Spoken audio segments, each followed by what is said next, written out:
I'm Brent Leary. I'm Paul Greenberg. Now, this is where it gets confusing because today's Thursday or Friday.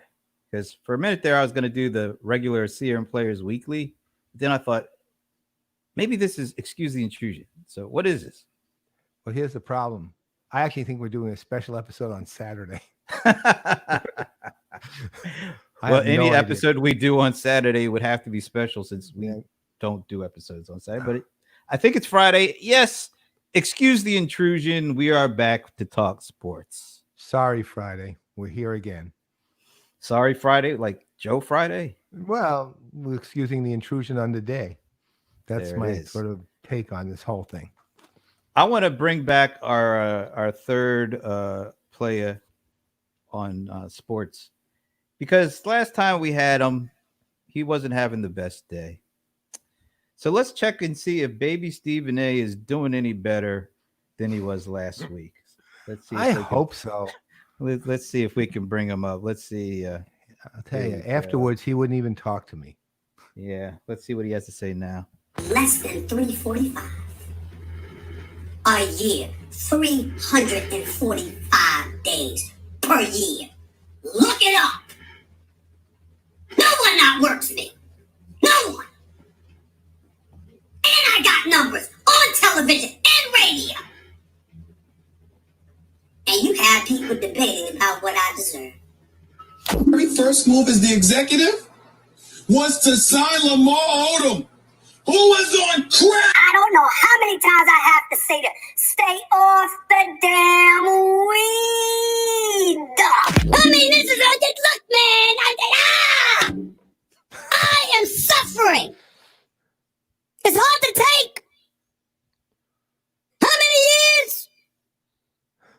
I'm not talking, I'm talking to you as listeners of this radio show as a native New Yorker, but I gotta admit, Jonathan, I gotta admit, John Winthrop, I'm talking to God himself. I need prayer, I need my prayers answered for just once. Please, please, please. I guess not. I guess he's still not doing too good. God, no. Although I was pretty impressed with the fact that as a native New Yorker, he gets to talk to God. But I kind of like that. Actually, I'm going to try later, see what happens. I think he was talking to God, on behalf of the Knicks. Yeah. Yeah, but there's no talking to God on behalf of the Knicks. God turns a deaf ear to the Knicks. Does he turn a deaf ear to the Mets? Well, you know what? I'm just tweaking two of our favorite Mets fans. I don't know if they're even listening, but if Alan Berkson, and do we make the announcement now? Yeah, we might as well. Why not? We must not. Yeah, we must not really dislike Mets fans that much because, well, we Alan is on with us, pretty much everything we do at this point. I know. But here's the big news. You want to give the big news? Sure. Well, I imagine some of you, at least one of you, at least, saw our show yesterday, and on the show we had, if you remember, the perennial horseman, right, Ginger Conlon, who was one of the original four, and we thought, she's so good, and we miss Jamie, and we miss Brian, and we really want to have another play in residence. So we extended oh, hi, Russell. Yeah, good to hear from him. The man, New York Giants himself. He will be on this show at some point. We'll get you on this Russell, show. You can you can send us a tweet with your acceptance. So we thought, you know what? She was so good. And how good was she? I'm sorry, that's so just a reflex. That she's now rooting for the Yankees. Wow. Wow. Yeah, she didn't realize that's the price you actually pay to be a play in residence. I don't think she's coming on board now. No. So Ginger Conlon, we are proud and pleased to say, starting next week, so you'll see her 2 weeks in a row, will be our other, along with Elle Nicole France, aka El Cid, Elle Nicole France, our new player in residence. Bravo for Ginger. Bravo for us. Yeah, That baby. makes us things look much better when El Nicole and Ginger are on board. Oh yeah, it sure does. We the two of us always look like idiots. They make us look intelligent. They actually make us look intelligent. Right? So they're so good about raising our level. Yeah, and we definitely need our levels raised You're not because kidding. of what you're seeing right now without them Right. on. Right. And note this, savages, and that's Oh, wow. actually us promoting a higher level than we normally operate. I got I went in and I just could have found this T-shirt, Sports Geek. Oh well, Remember that's Sean? Sean Callahan. Yeah. Sean is on the executive board of well, he was. He's independent, and he's now he actually owns an esports team, right? And he's Pretty cool. very active in esports. Yeah, we definitely need to have him on, and he's hosting happy hours and doing some really good stuff every week. And it's been kind of amazing to watch his evolution, and now he's like becoming a leader in the esports world, which is good for Sean. He's a great guy. That's cool. Truly is. All right. I wanted to bring up one thing that we just kind of glossed over yesterday. I don't even know if we talked about it. This was the first Wednesday in I don't know how many weeks or months that there was no CRM Playaz happy hour. Yeah, it's my fault. Look, honestly, I just needed a break. I need a break, man. I just did. My voice is shot, as you can sort of hear. I was running like a lunatic, and there's a lot of this. It was kind of. I'll put it this way: I love the happy hours. I genuinely love them. I have so much fun on those things, and I really do. But there's a lot of I have to manage lists and do logistics and send out emails, and there's a lot of stuff that goes on behind that has to happen in order to make sure those things work the right way. And it was kind of like I woke up in the morning, my voice was hoarse, and I was thinking, oh crap, I've got to actually send some stuff out and make some changes. And I said, you know what, 1 week out of the rest of the year, at least a break. And people were very kind and understanding, and everyone was moved over except one person who didn't respond to next week. So next week there will be a happy hour. We have one ticket left pretty much. So, or two maybe. I would advise you all to sign up. A lot of people love those, and me included. I will say one thing I did not miss on Wednesday by not having the happy hour is I did not miss Bob Fagel, not a single second. So, oh yeah, you did. I didn't miss. Sorry, Bob. Bob. Well, the thing is that all the happy hour attendees, since it was my fault, got credit for their 10-timer approach. So Bob, even by not being there, got credit. So he's at 9. He's at 9. I just don't get it. I don't understand how he benefits. He becomes the first 10-timer. One more. Somebody make sure that the Wi-Fi and the broadband is not working in the Boston metro area next week, so that we do not have to crown Bob next week. Well, we can crown him, but one of the criteria of 10-timers is no conversations about the Patriots ever allowed again. Well, you know what? If we were to crown him, I would like to crown him remember the Denny, what's his name? Dennis, the former head coach of the Vikings, and Dennis Green. Dennis Green. If we were to crown Bob, I would like to crown Bob the way Dennis Green wanted to crown some folks who wanted to. I wish I had that clip. You want to crown them? Why don't you crown their, behinds? Yes. I'm cleaning it up from what you. Yes. So we could do that for Bob. I'll have that ready. I'll have that clip ready for Bob. But one thing I did miss was I missed the opening self introductions, particularly the parts where everybody talks about how they met Paul. That was the other reason I took it. I I'm very happy, and I've known a lot of these people a long time, and I'm glad, but I'd rather it didn't focus on that a little bit. I actually like it because I've made a drinking game out of that. So if anybody ever noticed, whenever somebody says I met Paul, I grab a drink or something. All right, so now that's inside baseball about the happy hour. So now we have to have inside happy hour about baseball. Well, it's good. I'm going to bring up why it's good for us to be doing that right now. I'm going to let you handle that right now. Well. Mr. Don Zminda is on the show. Hey, Don. Hey, Paul. Hi, Brent. Let me introduce you so people can hear. We have Don Zminda. So I've known Don Zminda. Wait a minute.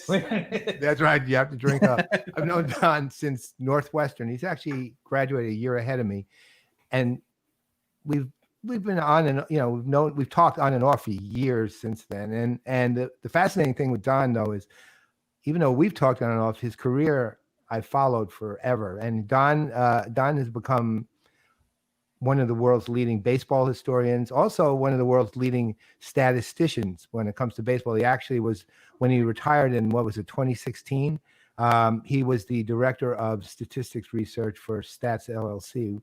I'm a director of research for Stats LLC, and the guy is just like a rock star. He's written book after book, and you can probably guess by looking at the subject of his books who his favorite baseball team is. If you're looking at this, I'll leave it to somebody to tweet out what they think Don's favorite team is. Right, my shirt today. Right, it's pretty clear, right? Oh, they shouldn't be looking actually. Damn, you gave it away. All right, Cubs. Harry Carey kind of gave it away a little bit there. That does, and he's Chicago proclivities. So Don, welcome. We are so. I personally too. I'm just thrilled that you're actually with us today. Where are you now? You're out in L.A., right? Yes, West L.A. Before we get into baseball, we have to talk about Northwestern first, because Paul and I spent our college years attempting to bring down the U.S. government. That's right. But not for lack of trying.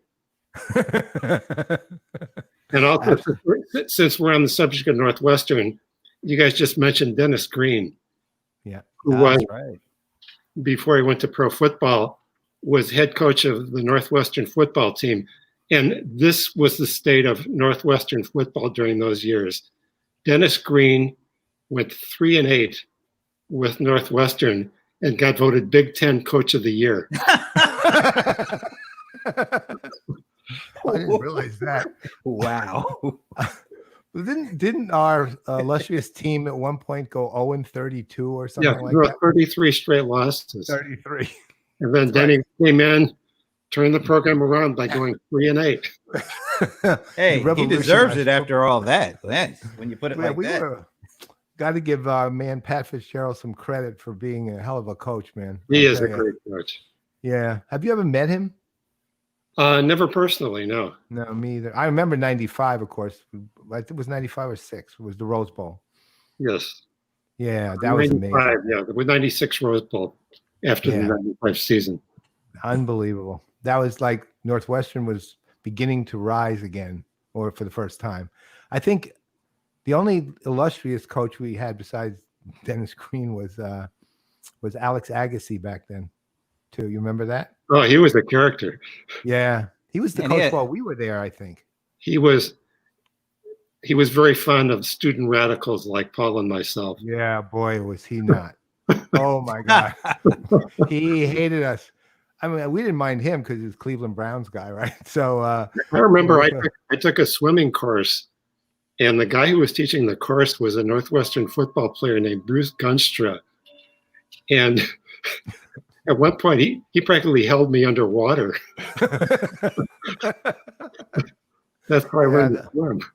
Yeah, we were, let's say we were not we were well regarded by a lot of people on the campus, but not well regarded by a lot of faculty on the campus, especially the athletic department. Infamous was probably the best word for us. Yeah, it was fun though. I don't know about you, but I don't regret a second. Not me either. Yeah.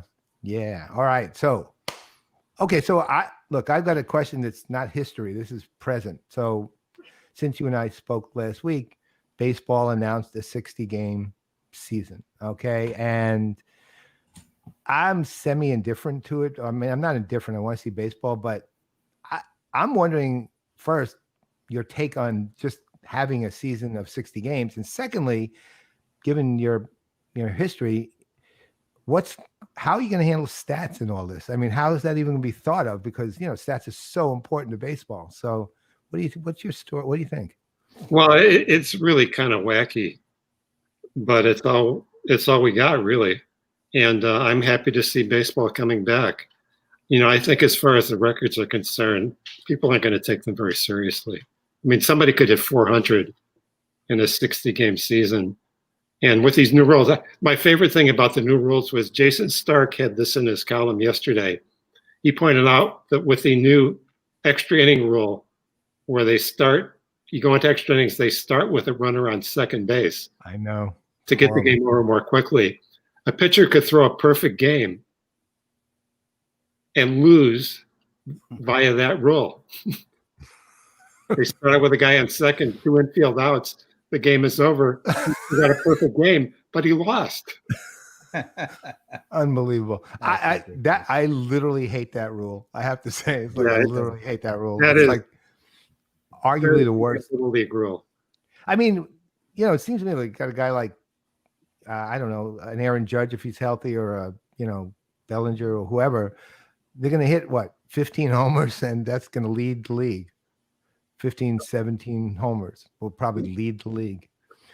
Or somebody was making a very interesting point about on MLB Network this morning, and said, look, they were looking at 60-game increments in baseball, and they said, well, it's not unusual to see somebody go 12 straight starts winning or 12 straight starts losing in 60 games, right? But over 162, you don't see those kind of 0 or something and 0 streaks very, very often, very rarely. And I think Harvey Haddix was 18-1 one year or something like that. But that is probably going to happen, and you're going to see these bizarre statistics. Yeah, you certainly could. I worked with Bill James for a long time, and I remember one of the things that Bill wrote, he was doing all these mathematical projections and things. Right. And he figured out that mathematically, once every 10,000 years, the worst team in baseball could luck into a championship. But now the odds have been greatly reduced. So, strange stuff could happen. Look, I'll be happy to watch the Yankees. If they win the World Series, I'm sure I'll take it seriously, but I won't really. I'll just take it seriously to lord it over all the people who didn't win. But this was such a product of just owner greed and player greed that it's hard to really get to it. My brother was the same way. We were talking about that this morning too. But I'm just kind of taking it as it is, and I think it's kind of fun. It'll be fun to watch an exhibition season playing with new rules. For sure. Yeah. So, okay. So you're writing a book now on the 1920 White Sox, right? That's correct.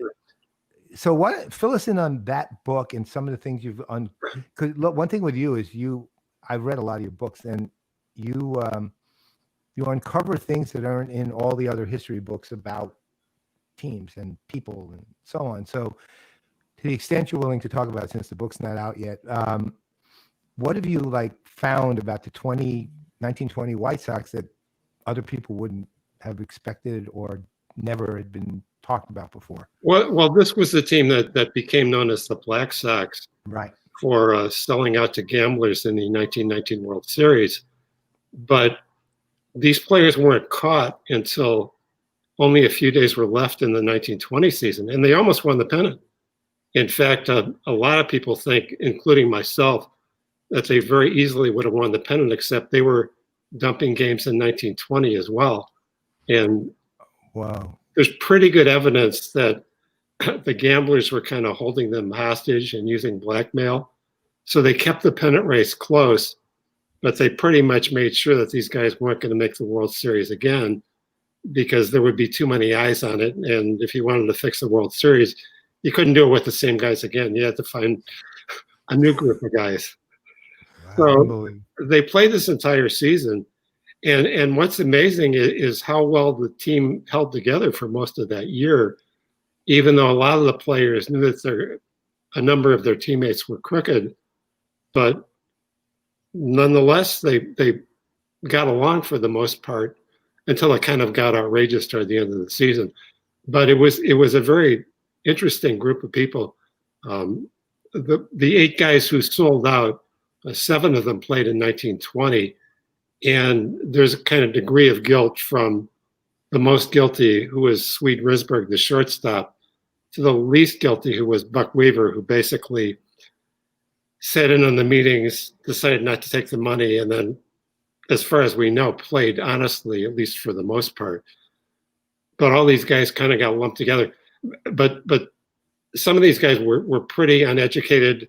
A couple of them were probably alcoholics, and they had very interesting life stories.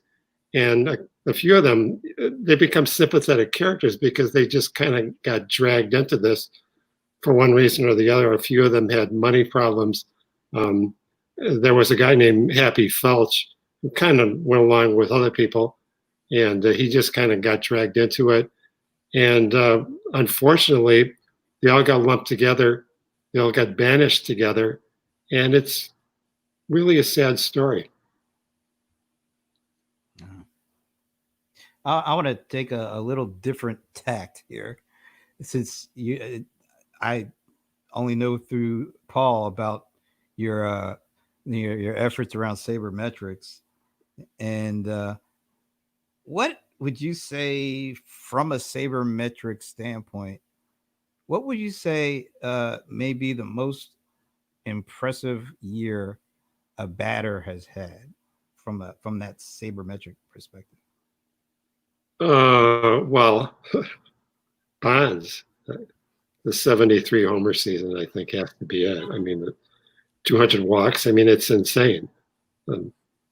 Chemically aided, almost certainly, but there's nothing that approaches that. It's interesting you say that. I would have said Bonds, and Paul knows where I'm going with this. His 2004 season, to me, is one that we'll never see anything like again. In the perspective of like 45 home runs to 41 strikeouts, he actually had more. How does it go? He had fewer at bats than he had time on base. I don't think we'll ever see anything like that again. No, it's really true. Yeah, I would have to say that has to be up there. So, all right. So this is one just me trolling here, but if you're looking at it statistically over the history of baseball, who's I can't even ask this. We know where you're going. Yeah, I was gonna say who's the greatest team? Who's the greatest team? And right, I just like forget it. You can't even say with a straight face. I'm not even gonna bother asking. It's like never mind. I'm just literally waiting for you to say the answer. I pretty much you. The 62 Mets. No, not the greatest team in a year. The greatest team over the history. That's right. 62 Mets. No, I'm just kidding. Yeah, right. So never mind on that one. All right. So look, I'll tell you something. So if you're viewing the scope of actual baseball history, though, and you're actually looking at, in your case, you're looking at kind of a rich history. You're looking at the anecdotal history, looking at statistical histories. You're looking at let's say how effective the team is, not as well as how good the team is, I guess is the difference there too. Who would you say, and this is going to be a slightly right-brained question, but who would you say is the most colorful team of all time? The single year most colorful team, the team that kind of not only was really good statistically, but it could be a band of characters, just had a history that was really fascinated you over all these years. Well, I would say the Gas House Gang. Statistically, they're not a dominant team, but as far as a colorful team that won a championship, I mean, it's hard. The 34 Cardinals? That's correct. Yeah, Dizzy Dean, Leo DeRocher, Ducky Medwick, all those guys. It was a wacky year from beginning to end. It was middle of depression. So these guys were, they were poor themselves. Not many fans coming to the games, but a very interesting team, very interesting time in America, and I think that's hard to beat. So on that team, yeah, I mean, guys like Ducky Medwick, Joe Medwick, they were under. To me, if I'm looking at them over history, no one knows who they are, but he's highly underrated for at least for his numbers. I mean, the guy had some power. He could hit for average. I don't know how good a fielder he was, but he had a lot to offer. And actually, it's interesting if you look at the Cardinals generally over history, they've had even guys like Stan Musial to me are underrated given how amazing they truly are. And to me, Musial was one of the greatest players of all time and probably one of the nicest players of all time too. And I'm always amazed when I look at teams like the Cardinals who have, I think they're second to the Yankees when it comes to the most World Series. But and contemporarily, everyone kind of likes the Cardinals and loves the fan base and all that. But they seem to actually be over history wildly underrated for how much they've really done. I mean, what do you think? I may be completely off base on that. I don't know. No, I would agree. I mean, that all started with Branch Rickey, who really invented the farm system. Later he went to the Dodgers, of course, and brought the first black players in. But it was really his organization that started out. They were the first team that had farm teams. They had a kind of Cardinal way of doing things. Their players knew all the fundamentals. They knew how to play before they got to the major leagues. And they always became like interchangeable parts. Rickey had this thing in his contract where he actually got a bonus if they sold a player to another team. So his idea was, you wait till the guy reaches the peak of his ability, and then you sell him to another team because they had guys in the farm system that could replace them at a much cheaper cost. And then he would pocket some of the money from the sale. I mean, he became a rich man doing this. Wow. That's a terrible deal. Who gave him a deal like that? An idiot owner, I'll tell you that. Well, it worked out. It worked out because they got rid of the big salary. So that helped the bottom line of the team. They kept winning because the guys they were replacing them with were also good players. So they kept winning championships. So it kind of worked out for everybody. Except for the players, I would say. Yeah, right. They didn't get a cut of that money he was getting. No, they did not. What about what was the most impressive feat in 1941? Was it the 56 game hitting streak, or was it that in 406? I think the hitting streak to me is more impressive, just because you got to do it day after day. I mean, you can't ever have a bad day at bat. You can't ever hit 4-line drives that just get caught. In fact, that's how the streak ended, really. I mean, he hit the ball hard 3 times in the 57th game and just had 3 great fielding plays. But that consistency day after day, and particularly because after he got to 30 games or so, even though 1941 isn't like it would be in 2020, he had a fantastic amount of media coverage every day, everywhere he went. And just to keep doing that day after day, to me, that's even more impressive than Williams hitting 406. Yeah. Do you actually think anyone will ever beat that? No, I don't. Look, Rose got within 13 games, and that was a phenomenal feat. And now, with all the good relief pitchers, in a game, a guy is going to face 3 or 4 different pitchers. I think somebody said, I forgot the number of pitchers that Joe DiMaggio faced during his 56 game streak, but it was like equivalent to what Mike Trout would face in like 10 or 12 games. Holy But cow. it's a different world, but nonetheless, that's an incredibly impressive feat. And the amazing thing is that when DiMaggio was in minor leagues, 18 years old, he hit in 61 straight games. Holy I mean, cow. Wow. that is Unbelievable. For the Seals? for the San Francisco Seals, yes. Yeah. Holy cow. That's amazing. I mean, it's amazing that it's literally the same person doing it too. That's what's even more amazing. It's I know. You can't quite say it's a fluke. no, no.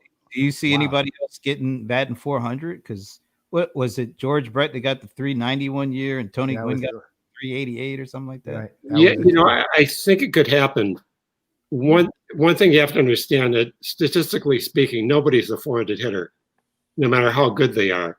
So when Brett hit 390, he actually missed like 30 games of the season, so his number was fairly low. When Gwynn hit 394, that was in the 94 season, which was like, what, 120 games or so. Yeah. So that the more games you play, the more at bats you get, the harder it is statistically to accomplish this. So it certainly could happen in a 60-game season. And it theoretically could happen in a season where a guy was missing some games and maybe barely qualified for the batting championship. But I just don't see it happening, especially with all the media coverage these days. I mean, what they put players through. I mean, look at what McGuire went through and Sosa in 98. It is just so hard to do. I just can't. And plus the pitching really is, from beginning of a game to end, there are just so many good pitchers that guys face these days. They don't have to pace themselves. They can throw as hard as they can until they give out, and then they bring somebody else in. It just seems impossible to me. All right. So let's look at another potentially impossible record on the other side of it, right? Which is Bob Gibson, right? Oh, I was about to ask him about what. Go ahead. The 1.12 ERA. I mean, is that ever going to happen again? No, I can't imagine it. That was kind of a fluke because it happened in 1968 when all the rules were stacked in favor of the pitchers. You had the high mound, you had the big strike zone, and you had these great pitchers. It all kind of came together in that 1 year. I mean, Louis Tiant had a 1.60 ERA. Wow, I didn't know that. Nobody even knows about the same year. I know. So, but I have to say, if you look at it from a strictly statistical point of view, Pedro's seasons in like 98, 99, big hitting seasons, he had ERAs like close to 2. That was nearly as impressive as what Gibson was doing. Wow. But the context they were playing in was much more oriented toward the hitters. You're never going to have a season that's so stacked in favor of the pitchers as 1968. So to me, that just can't happen again. It's amazing. How great a year was Steve Carlton's 72 season with it was hideous Phillies teams, and he went 27-10. Yeah, that was kind of nuts. The strange thing about it is that the team wins 65 games the whole year. He wins 27 by himself. I know. But if you looked at how the team played when he was pitching, they were not a 65-win team. They were averaging I think close to 5 runs a game when he was pitching. I don't know whether they just had so much confidence when he was on the mound, but they were really a totally different team when he was pitching that year. I mean, that's another thing that I can't even fathom this. I mean, how did this happen? But, some kind of pixie dust or whatever. I mean, I know. It literally couldn't happen to a worse person either. We credited it to what's his name? The catcher. Oh, McCarver. Right? Tim McCarver. Yeah, Yeah, we credit to him because he also caught Bob. Did he catch Bob Gibson 68 season 2? he caught Gibson in '68. Yeah, Tim used to say that when Carlton dies, he and Carlton should be buried 60 feet 6 inches apart. That's how well they work, right? I worked with him for a number of years on Fox broadcast.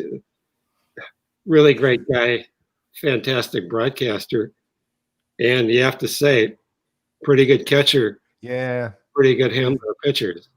I remember the thing about him that stood out was he could steal bases. He could. Yeah. And in fact, in the '68 World Series, he had a triple. I think that was the last triple hit by a catcher in the World Series. I think though, didn't John Flannery hit one for the Yankees in the playoffs? I think I remember that. I remember they won a game. That's why I remember it. But that was the only other time I remember a catcher hitting a triple at all, I think. Or I think once actually when I was a little boy, I was 14. I don't know why I remember this. The Yankees were playing the Twins, and I saw Earl Beatty hit a triple. I have no idea why I remember that, but I do. The fleet-footed Earl Beatty, you mean? Yeah, that's what I mean. The guy, like, I could get to first faster than him, and I can't run at all. And I'm 70, right? So I can still get to first faster than he can. Earl Beatty was like the Molina brothers. Right. When it came to speed. Yeah, right. It was he was literally arguably one of the slowest players I ever saw play, but amazing. Well, let's go off the board and let's ask Don what was his favorite sports movie.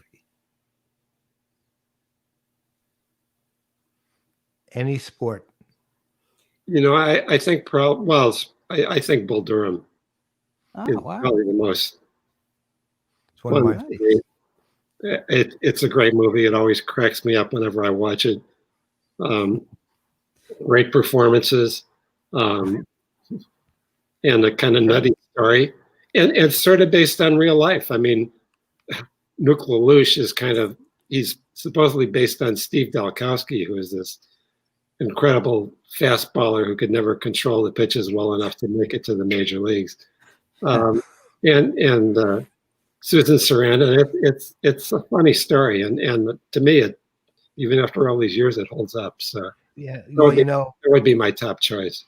That I was in Raleigh, Durham for a while. I lived there for a little while, but later I went down there for something, and I was there for a couple of weeks, and I went to the stadium to watch the Bulls game. And I mean, you can tell that movie really did them some good because that stadium was like pretty damn close to a major league stadium in terms of what it looked like and how much amenities it had and how clean and modern it was as a stadium. I mean, it was like, I was there when I lived there, was before the movie, and it was an old beat up state. We went with my wife was working as Yvonne was working as at a doctor's office and at the time, and we went with the doctor's office to the stadium. It was fun, but the stadium was horrible. But you go to this new stadium, it's like, wow, man, that movie made them a lot of money, right? It was beautiful. It was like one of the most interesting minor league stadiums I've ever seen. Not that I've seen a lot. I mean, I think Albany Colony Yankees, I saw them, a couple others, but that it's amazing what that movie did. One of the interesting things about that movie and the whole story is that it came along when the minor leagues started to revive. I mean, you had the start of independent baseball leagues, and a lot of people figured out that you could make money running a minor league franchise. I mean, they started coming up with colorful nicknames for teams like the Macon Whoopies. It was the Macon Whoopies. Yeah. Hey, that was one of my favorites. And they had the logos and they had the mascots. In the Chicago area, we had a team called the Kane County Cougars, which was an independent minor league team. And, a lot of people couldn't go to Cub games because they were being sold out every night. But You go out to Kane County, like a half-hour ride, pay like $5 or so to get in. You can sit in the outfield, watch an entertaining game. They had a lot of promotions. It was a lot of fun, and that really, that's kind of like what the story of Bull Durham is. It just, these games are fun, whether they're high caliber or not. These games are fun to watch. It's a great experience to go there, and It is. it all worked out. Well, that's the thing with baseball, period. Of all the sports, it's the one where the stadium matters the most, right? Compared to every other sport. I mean, the NFL, the stadiums are detrimental to the sport at this point. They're horrible. In fact, no, best sports movie, Sandy. So anyone. Bend It Like Beckham, Moneyball, Field Right. of Dreams. That's a Field lot of of best. Dreams, I still go with Field of Dreams personally. Still, I just Oh no, love- no. See, before you got on, he was saying his favorite sports movie was the Babe Ruth story starring William Bendix. William Bendix. He loved the part when William Bendix called the shot and like It was a close battle with the John Goodman Babe Ruth. yeah, that's exactly right. Those are literally two of the worst. Forget sports movies. They're two of the worst movies of all time. This is certainly one of the 2 or 3 greatest players of all time who had 2 of the worst movies of all time. I know. Another thing to put into the record books. Arguably I guess two worst. that's why Jackie Robinson said, "Look, I'll just play myself in this movie." Right. And that was actually a good movie. Yeah, that was fun to watch. There was, what was it, about a month ago or 3 weeks ago? They did the whole Jackie Robinson kind of week again. The stadium in golf. I don't know what. I don't know what that even means. Right. So, I agree. and they showed that movie repeatedly because basically there was no season in baseball, so they just kept repeating on MLB. And they've been doing that all the entire time. They've been showing all the baseball movies, Major League 2, Major League 1 is still also I just love the movie. It's just so funny. But I like The Natural. I got to throw The Natural in there. I really like that Natural. one. I mean, again, Field of Dreams still number 1, though. I have to say, it just Catch with Dad, man. Okay. So here's the prevailing theory. So we know now. We keep hearing that the national pastime historically has been baseball, but now it's been superseded by football. My theory is that's whether football, and Brent actually has the right delineation here. Baseball, national pastime, football most popular right now. I say America's passion is football. Right. America's passion. Right. But here's the thing. I look at it from this thing. Baseball, unlike any other sport, has fully inculcated the American culture. No other sport's done that. Right. No, you don't. And my constant same one over and over since the easy one. No one says when they've really had a great success, they don't say, I threw a touchdown. They say, I hit it out of the park. Right. I mean, it's part of the way the culture is shaped. And baseball is deeply embedded in the culture as opposed to football, which has literally no cultural intrusion. What do you think? Am I wrong? Am I right? I don't know. Well, the bomb, the blitz, all that stuff. There's the famous George Carlin baseball versus football. Oh, I love that right. bit. Well, That was But awesome. the advantage that baseball has over any other sport is all the history. I mean, it just goes back so far, even back into the 19th century. Whereas with football, the old days are Vince Lombardi, Right. and that's like in our lifetime. So it's a totally different world. It's just the history, the numbers, the long tradition of it.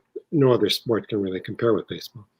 Yeah, and I think the father-son thing, the parks, the going to the stadium. Again, the stadium experience is a genuine experience. That's the thing. It's not it's not like like with football, you go there, you can't see anything, it's cold, the food at baseball stadium is not so great either, but it's just like it's easier and better to watch it on television. And the NFL, by the way, is fully aware of that their biggest competition is staying home, right? That's where with baseball, you watch at home for sure, but the ballparks is going to the park is just a whole other thing. And you go to like Wrigleyville or something. When I moved out of Chicago, which wasn't in '88, there was no really Wrigleyville. It was basically the people on the roofs and the park and a couple of bars that opened up. But what happened was I went back to go to some Cubs games actually with some friends in the tech world whose friends had seasons tickets. And that thing is booming around Addison and that whole area. It's just booming now. It's like even that was just an experience walking through it. It was amazing. Yeah, it's a totally different world. I started working for Stats in the early 90s, and we always had a reporter in the press box. I would do a lot of those games. And even in the early, almost to the mid 90s, I could park on the street outside within a couple blocks of Wrigley Field with no problem. And, now it's just it's unrecognizable, the whole neighborhood, what it is now compared to what it is even, 20, 30 years ago. Amazing. And even like the rooftops, that's become a big business, where you buy season tickets to the rooftops. No kidding. This is great. When the Cubs are going to be playing, apparently people will be able to watch from the rooftops. So those will be the live fans, probably the only live fans in Major League Baseball. Oh, no kidding. Right in the rooftops behind Wrigley Field. That's absolutely amazing, actually. So are they still selling like just absolutely horrible price, but relative to 60 game seasons tickets on the rooftops? Yeah, I think the Cubs actually bought some of that property out, so they actually control the purse strings for some of it.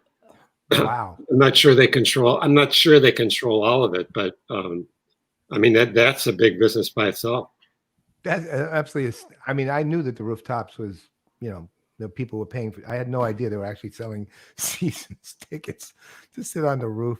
I mean, if you look at them though, they look like extensions of a baseball stadium. I mean, they have the seating and the whole thing. They're not. People have put money into those rooftops. I guess the Cubs. Yeah, for sure. Yeah, in fact, there was like a whole lawsuit thing where the Cubs were trying to close these things down, and then eventually they ended up getting royalties and buying a bit of the share. But one of the great things about Wrigley is not only the neighborhood around the park, but the park is totally part of the neighborhood. Yep. Where you've got not only the rooftop seats, but you got a neighborhood directly behind the ballpark. And you probably remember this because this was the player who played in New York, but Dave Kingman, when he was with the Cubs, Calm. Yeah. he hit this tremendous home run, and it landed on a street called Kenwood. I know Kenwood. Like across Waveland Avenue. Yeah. And you can, before or after the game, you can walk out there and see where this home run ball hit. And it's, I don't know if they've ever actually measured the exact footage of this home run, but it's just an astonishing feat. And I can imagine like somebody like sitting on a stoop, I thought you were going to say like in the natural, the ball is still traveling. We never came down. That's almost the way it was, but you can just see this guy sitting on his stoop, seeing this ball coming toward him. Look, I mean, I lived like 5 blocks from Wrigley, basically. I mean, well, a little further than that, but so we could walk to Wrigley, right? It was walking distance from where we were. I mean, I used to live, the furthest, or let's say the closest, or the furthest from Wrigley I ever lived was probably Thorndale, that area, right? 5900, which is about 20 blocks. And so, we used to walk to the ballpark and, occasionally go to games. And sometimes we just walk to the ballpark to hang out outside.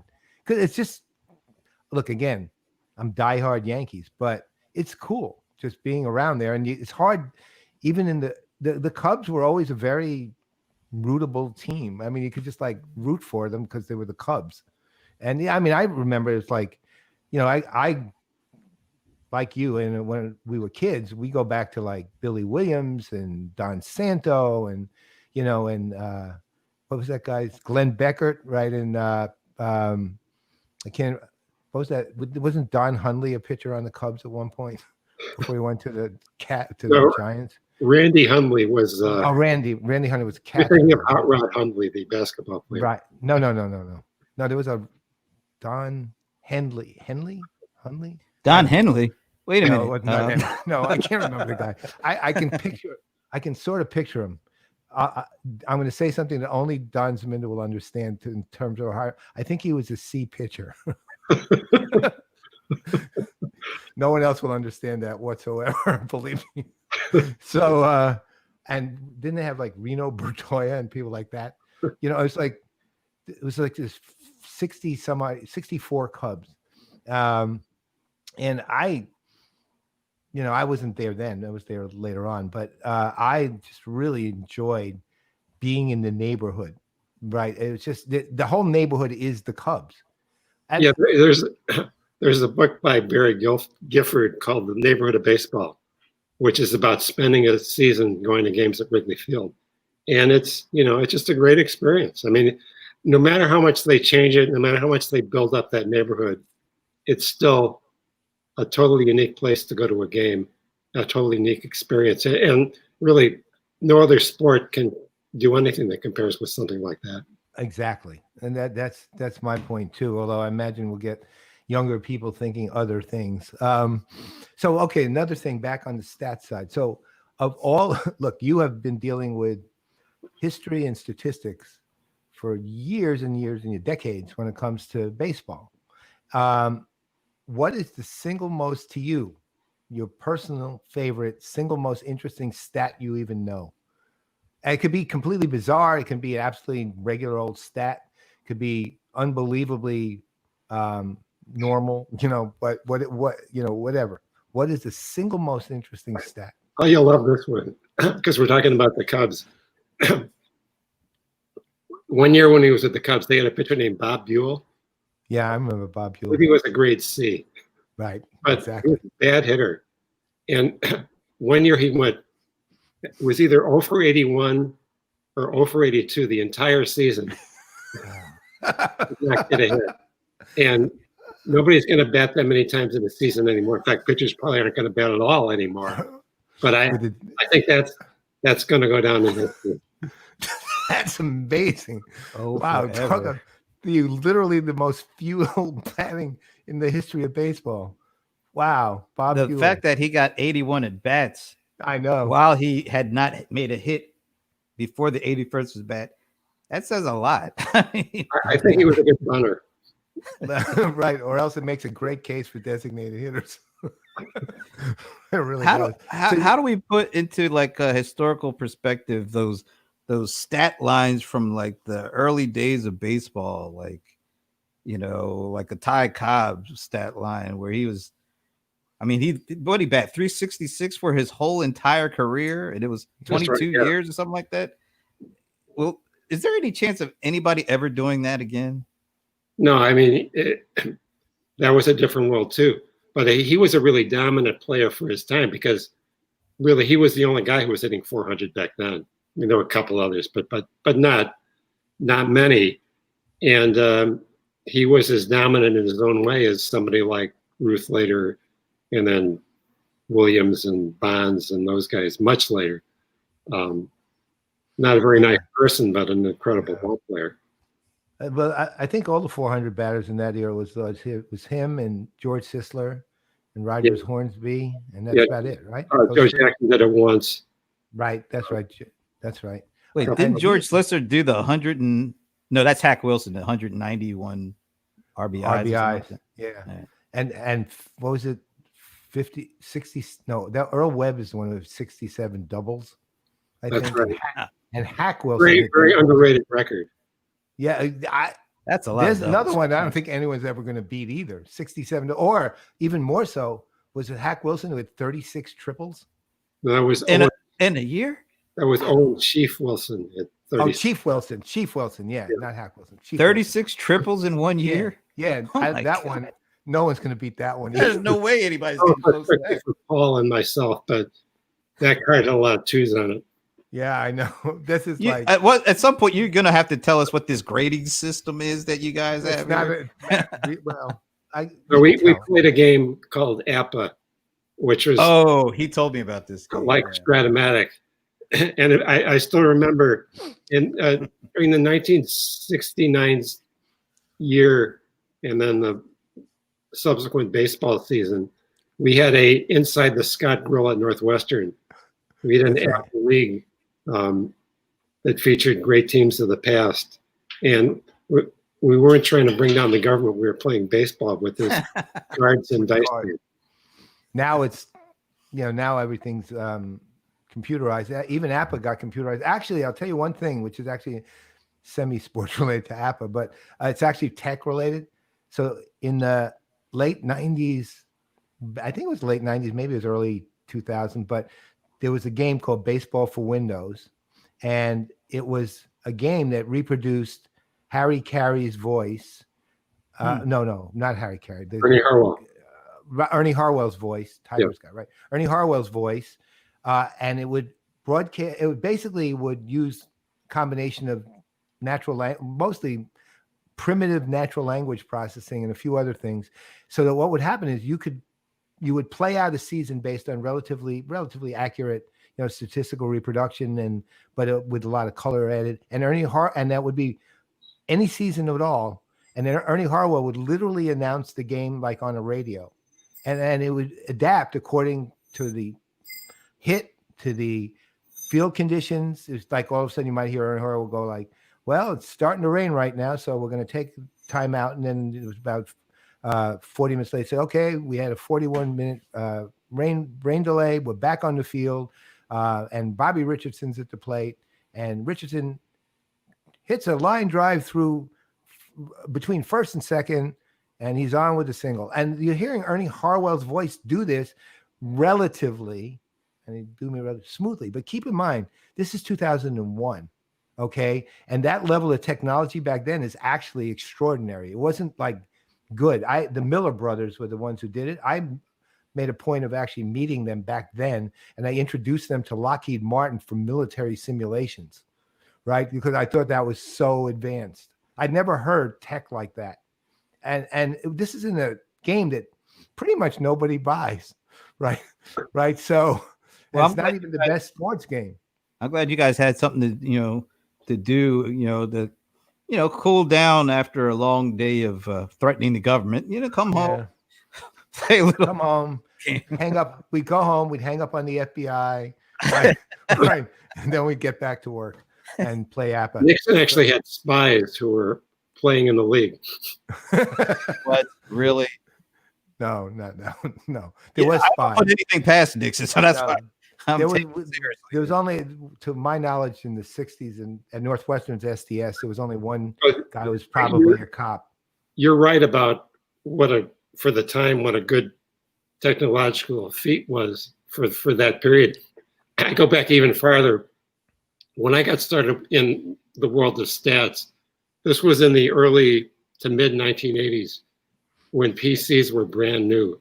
And I remember my first computer was the mighty IBM PC Junior, which was 64K. And I forgot the name of the game, but it was like the earliest baseball game made for computers that had graphics. And the IBM PC Junior was so slow that as part of the game, the players would walk off the field between innings, and with the PC Junior would take like 3 or 4 minutes for the players to walk off. They walked off. You got to get back out there, guys. I know now it's, man, you're looking at things like Madden, RBI baseball, these are high intense graphics, and their handle. I mean, they still can cause glitches if you don't have the big enough computer or high-powered computer, but it's astounding the level of technology now. It It really only takes them probably 5 seconds to walk off the field. So, okay, I have one final question for you. All right. So we take it contemporarily. 60-game season happens, it's over. Theoretically, let's say we get back to things at 162 games next year. All right. Assume it happens, just for the sake of it. From your standpoint, both the fundamentals and the stats, we're thinking about stats, but also the fundamentals of the game itself. How's this going to impact the 162 game seasons in subsequent years? Well, I think there's going to be a recovery period just because the guys haven't played a full season. I mean, there's going to be players that didn't play at all. It's going to have impact on like the free agent market. There's no minor leagues this year. So it's going to hamper the development of players who are in the minor leagues. The draft this year was only 5 rounds, I think it was. There's going to be a lot of guys that are going to get a slow start on their baseball career. I think this is going to have a ripple effect that's going to last for at least several years. Yeah, I would agree for sure. Well, I think we're up against we're over, but that works. So, Don, you're awesome, man. You just are. That's all I can say. Thank you. Thank you, guys. You're absolutely amazing. I had a lot of fun just sitting back and listening to you guys. It sounds like this is the first time you got a chance to talk baseball in a little while, huh? Pretty much. Yeah, we actually chatted last week, but it was a little broader discussion. I'm just glad we could work William Bendix in. Contributions to the sport, they need to be recognized. I know people are now rushing out to Blockbuster Video to try to find it. Exactly. And on that note, I guess it's time to wrap it up for the week, huh? Yeah, sadly. Will you be willing to come back on? Absolutely. Thank you. That'd be definitely great. happening again. Definitely. Thank you. All right. So for the last time this week, at least, I'm Brent Leary. I'm Paul Greenberg. Excuse me. Intrusion. Oh, yes, he did. Yes, he did say it. All right. This is great. I get excited when people just fall right into what we do here. It always feels good. Anyway, we will see you next week, and we'll be talking about, I don't know, a whole bunch of other stuff. We'll figure it out next week. And we are